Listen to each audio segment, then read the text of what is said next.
Good evening, everyone. Welcome to Offices at 24/7. My name is Amanjot, and I am here with all of you to discuss a very important session. As you can see on the screen, we are going to talk about the previous questions that has been asked in the May 2023 paper. So this is the key takeaways paper. As we can say, it is a memory-based questions regarding your Indian economy, Indian financial system. So first of all, those candidates who have joined the session, do let me know is audio and video both are okay. Are we good to go? Let me know, please. And also, in this particular series, I am starting a particular series for, let's say, till Sunday, in which I will be discussing the previous papers questions. It means the memory based questions we are going to discuss, as you are going to give the October JAIIB exam. Similarly, certain bankers has given in the month of May 2023, and they have given us the number of questions that has been asked in the paper. With that particular knowledge, we are conducting a memory based question, as you can see, and what approach will be we should use at the time of preparing for the Indian economy, Indian financial system paper for October 2023. That's what we are going to discuss here. So this is the key takeaways from the JAIIB May 2023 exam of your Indian economy, Indian financial system. So in this session, we are going to discuss certain questions. Obviously, there will be a certain bankers who have given the paper in the May 2023, but somehow was not able to clear that particular subject because the paper was unexpectedly given tough by the IIBF. That was not expected by anyone. Also, the number of questions were very lengthy and the number of questions were at the difficult level. So if you do not know the concept of a particular topic on which the question has been asked, so what I am going to do here, I am going to discuss the question with the explanation also. So it will be helpful for you to understand what they have been asked, because it is very obvious if you do not know the concept, you will not be able to answer the question. And if I just discuss a question here and then let you know that A, B or C, which of the following will be the right answer, that is not going to be useful for all of you. So what I am going to do, I am going to discuss the explanation of the topic also. Okay, so let's start. But before starting, if you are new to the channel of Offices at 24/7, then do not forget to subscribe the channel. So let's start. And this is the Indian economy, Indian financial system, as we have discussed already. This is your subject in which 4 modules are there, A, B, C and D, and these 4 modules cover total 45 units. Okay, so I will be also letting you know in this particular session that which particular units is there from which the question has been asked. Okay, so I will be discussing the unit as well. Chalo, let's start. So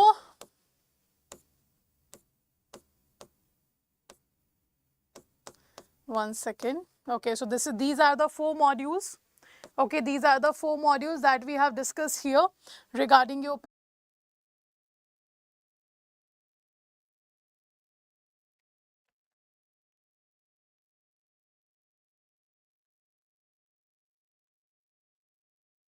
okay, so I think now the session is live again. So there was some internet issue. So let's discuss again. Let's start the session again. So in this particular session, we are going to talk about the key takeaways from your JAIIB May 2023 paper of Indian economy, Indian financial system. And as I already discussed with you, that I am going to discuss here the number of questions that has been asked from that particular topic, that particular unit. I will be telling you that this particular question belongs to which particular unit of your exam, of your Indian economy, Indian financial system. As well as I will be discussing the questions also, questions with the explanation. So let's start. So as I have told you, these are the 4 modules of your Indian economy, Indian financial system, module A, B, C and D, and they are totally covering 45 units for you. So let's start. The first question is regarding OSWOG. This is the full form that has been asked about this particular abbreviation. So the question is asking, what does this particular full form stands for? So certain full forms have been also asked in the paper. The first one is saying one sun, one world, one grid.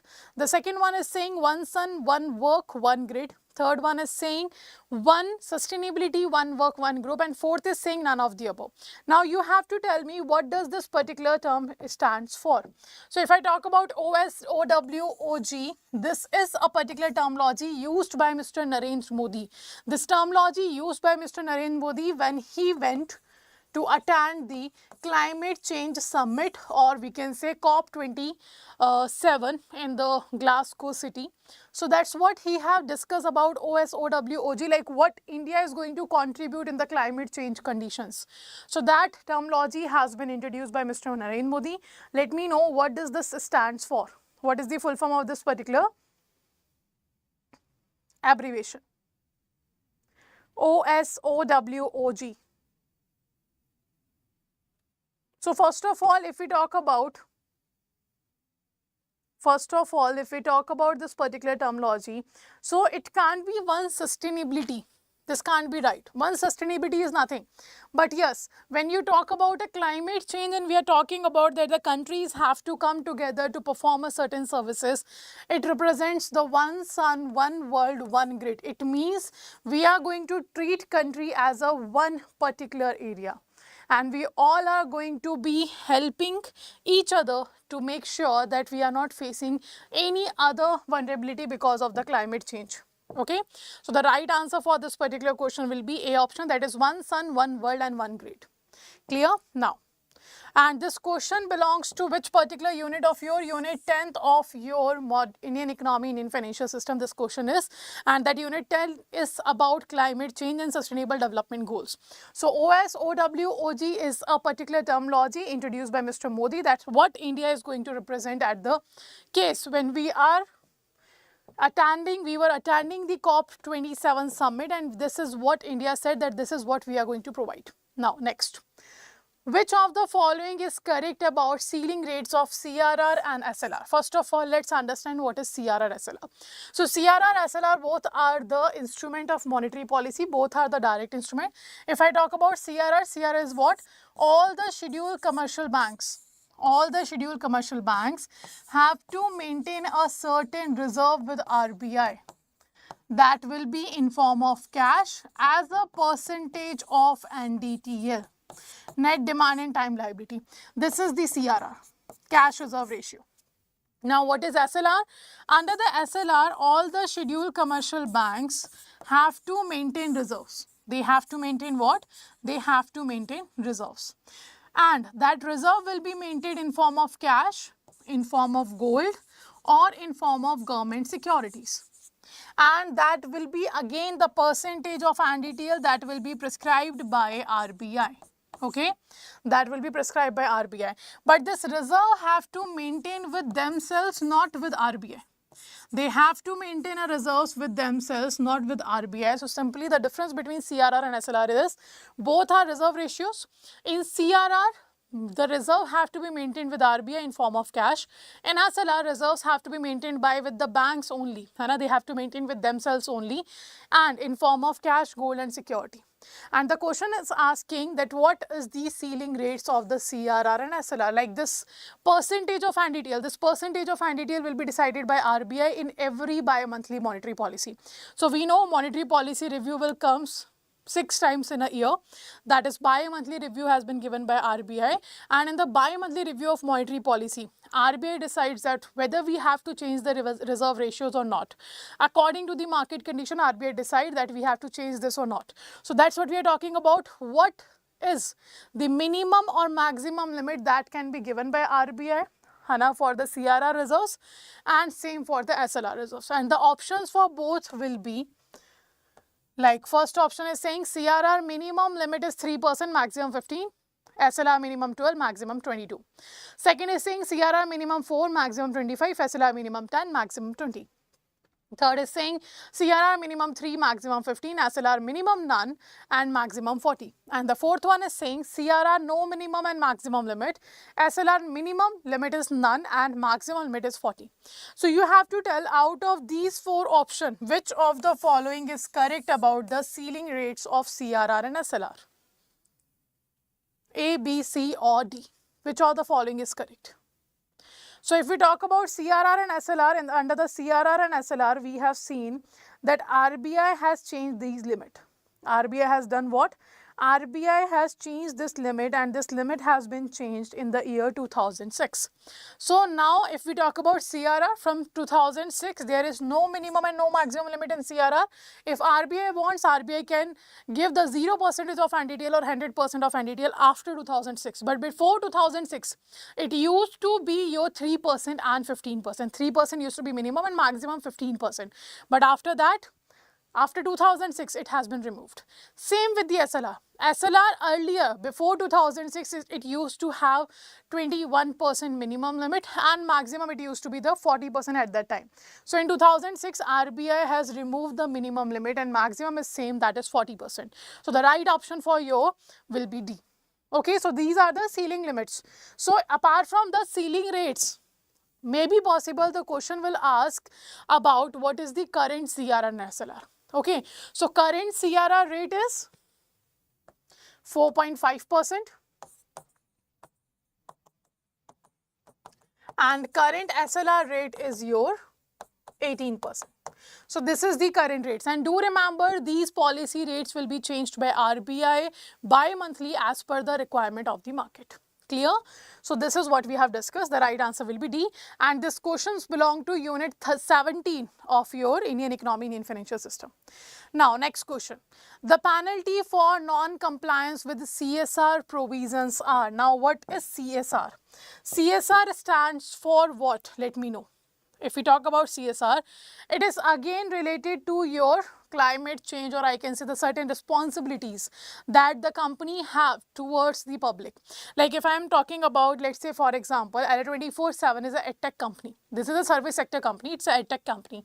So Adda 24/7 is using so many things, to provide its services. Like we are using electricity, we are using this board that needs a lot of electricity here to run, and etc. So many things we are using right now. We are using papers, let's say we have made certain books. So if we are making, let's say, certain types of books, so that books covers a certain papers. Okay, we are using laptops that needs electricity, etc, etc. So somehow, while we are trying to provide our goods and services to the consumers, we are using the natural resources, and because of that, the certain public, the general public who are not our consumers are getting benefit of these goods and services. But those who are not our consumers, somehow they have been affected by our services. Like for example, because we are using so much electricity, we are using piece of papers, somehow that's harms the environment, right? So for the general public, the company will do something better. Like the company have a certain responsibility for those people also who are not our consumers, like the general public. And for that, the responsibility of CSR was introduced, that is corporate social responsibility. So each and every company, when they are providing their services or goods to the consumer, they have a certain responsibility towards the people who are not their consumers. It means the general public, the society, and that is known as CSR, corporate social responsibility of the public, of the company. So that's what we are talking about. The corporate social responsibility have a certain provisions if you haven't fulfilled the conditions or the guidelines for the same.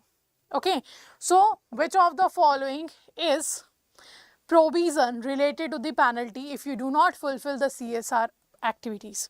First is saying at least rupees 1 crore for the defaulting company. Second, at least rupees 2 lakh for each defaulting officer. Third, imprisonment, provisions of maximum 3 years for defaulting officer. So these three statements has been given. So you can see all the questions we are discussing that are statement based question. Why I am discussing a statement based question? Because this has been seen in the paper, that the questions were a statement based question, and to answer these type of questions, you need to have in-depth knowledge. So the question is asking which of the following is the provision related to the non-compliance of CSR. The first is saying only 1 and 2, second is saying 1 and 3, third is saying 2 and 3, fourth is saying 1, 2 and 3. So you have to tell which of the following is the penalty if the company do not comply with the CSR provisions. Let me know which of the following is correct.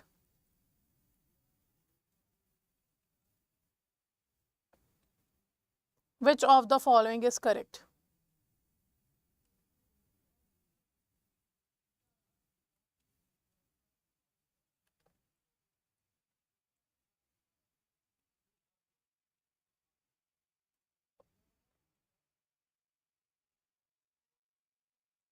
A, B, C or D?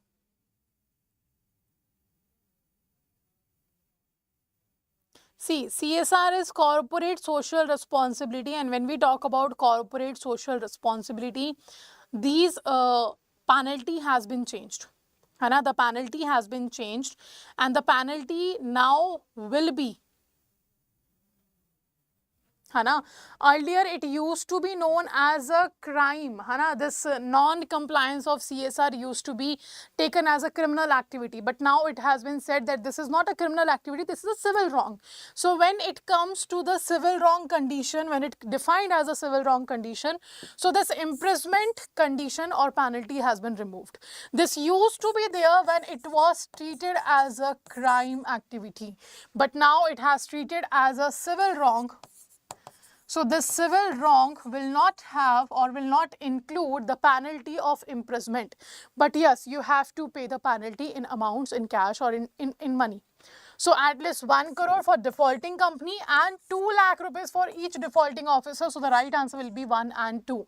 It means A option is correct. Okay. So do remember that earlier it used to be known as a civil wrong, but now, sorry, crime wrong, criminal wrong, but now it is a civil wrong. That's why the imprisonment penalty have been removed from the non-compliance provisions of the CSR. And the CSR stands for what?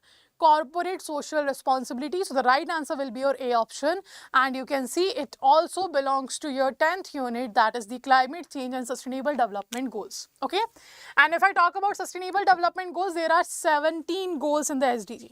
Okay, now next question is about GDP. So the question is asking which of the following is correct definition for the GDP of a country. Okay, so do make sure whenever you are reading the question, whenever you are practicing mock test or whatever, if you are going for an actual exam, you have to remember that it is asking for correct, incorrect, true or false. है ना? Always focus on these terminologies. Chalo, so first is saying, if I talk about GDP, what is GDP? GDP is simply the money value of all the final goods and services that has been produced. है ना? That has been produced within the geographical boundary of a country. Okay, during a financial year, and that can be produced by any Indian or it can be done by any foreign. It can be an Indian company, it can be a foreign company, doesn't matter until and unless it is produced within the geographical boundary of a country. So whenever we talk about the domestic products means you have to calculate the production within the geographical boundary of a country. Whether it is produced by Indian company or a foreign company, doesn't matter. Okay, so first option is saying the GDP is the total money value of all economic transactions. If you talk about the value of economic transactions within a country in a given year, no, we are not talking about economic transactions.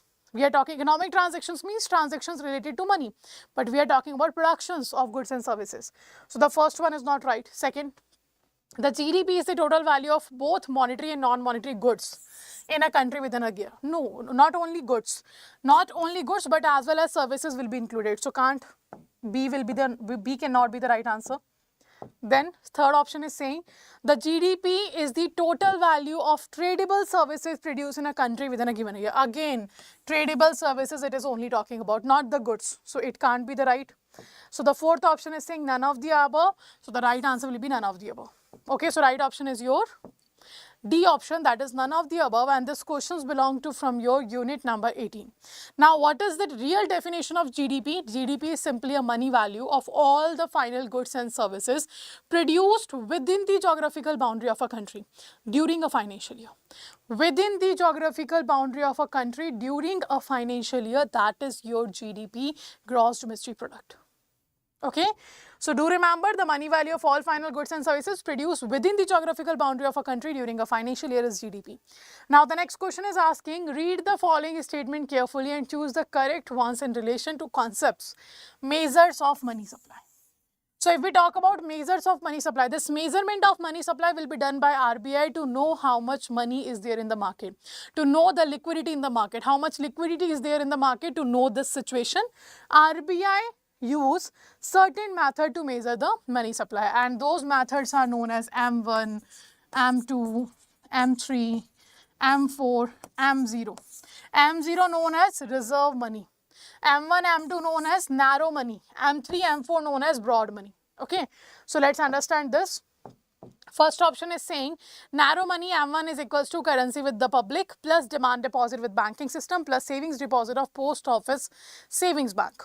Second is saying M2 equals to M1 plus other deposit with RBI. Third is saying broad money, that is M3, is equals to M1 plus all deposit with post office savings excluding NSC. Then fourth is saying M1 is equals to M3 plus time deposit with the banking system. And the fifth one saying reserve money is equals to currency in circulation plus banks deposit with the RBI plus other deposit with the RBI. So these are the statements that talk about M1, M2, M3, M4 and M0. Okay, out of these M1, M2, M3, M4 or M0, you have to tell that which of the following statement is the right option, or we can say the right concept regarding your measure of money supply. A, B, C or D. Okay, you have to answer which of the following is correct, A, B, C or D. And we are talking about measurement of money here.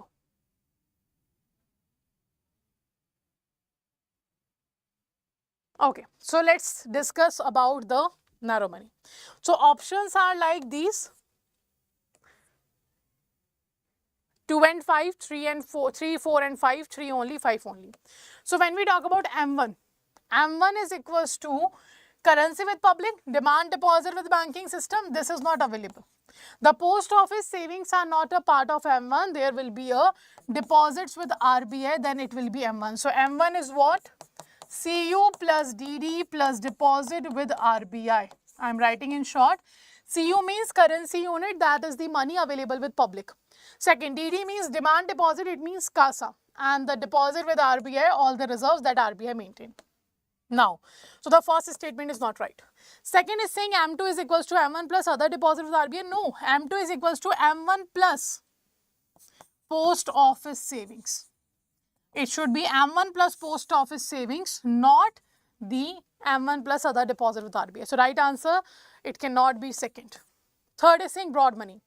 M3 is equals to M1 plus all deposit with post office savings excluding national savings certificate. If you talk about M3 is simply M1 plus term deposit. M1 plus term deposit. Term deposit means RAFA, recurring account and fixed account. It do not include the post office savings. So the third one is also wrong. Fourth one is saying M4 equals to M3 plus time deposit with banking system. No, M4 is equals to M3 plus post office savings excluding national savings certificate. Excluding national savings certificate. So obviously fourth is also not correct. So I guess second is not correct, third, fourth is not correct, third is not correct. So the only option remains this fifth. But let's check what the fifth option is saying. Fifth statement is saying reserve money M0. It covers currency in circulation. Yes, whatever currency in circulation in the market with you, with me, that will be counted. Bankers deposit with the RBI, correct, and the other deposit with the RBI, always correct. So the right answer will be your fifth is correct. So the right answer will be your D option. Okay, right answer will be your D option. So this is how you have to remember the concept. If you do not remember any particular concept, let's say in this particular question, you know M1, you know M2, you know M3, you know M4, but you do not know M0. You won't be able to answer this question. And if you answer, you will be giving tukka, like for example, maybe you will give the wrong answer. Hana, so that's what I am saying. If there is a statement-based question, the statement-based question requires more comprehensive detail about each and every topic. Okay, next. So this is how we are going to discuss now the previous paper questions, like that is based on the May 2023. Not before that, because before there was no Indian economy, Indian financial system subject was there. So let me know how many answers you guys have given correct.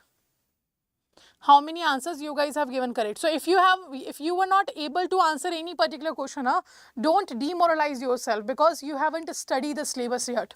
We are just giving you the idea what kind of questions have been asked, the statement based question, how lengthy these questions can be. So that's we are discussing right now. If you are not able to answer the question, it's okay. After completing the conceptual classes, you will be able to answer these questions.